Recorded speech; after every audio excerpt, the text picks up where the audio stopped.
আসলে পরীক্ষা করলাম কেন আমরা মেশিনটা বানালাম, আমরা কাস্টমার দেবো, কাস্টমার অনেক সময় ভোগান্তি পায়, ঠিক আছে, যাতে সেরকম ভোগান্তি না পায় তার কারণে আমরা ধানটা নিজেরা সেট করে আমরা হচ্ছে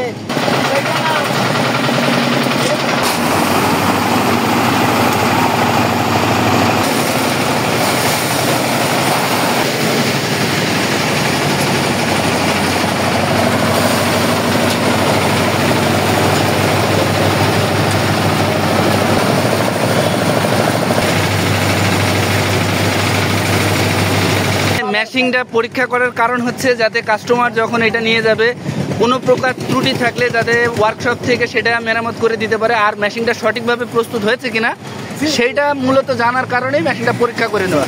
তো সুপ্রিয় কৃষক বন্ধুরা, আপনারা কিন্তু পরবর্তীতে এর আরও ডিটেলস ভিডিও আপনাদের সামনে আমরা নিয়ে আসবো। সেই পর্যন্ত ভালো থাকবেন, সুস্থ থাকবেন এবং মিম ইঞ্জিনিয়ারিং ওয়ার্কশপের সাথেই থাকবেন।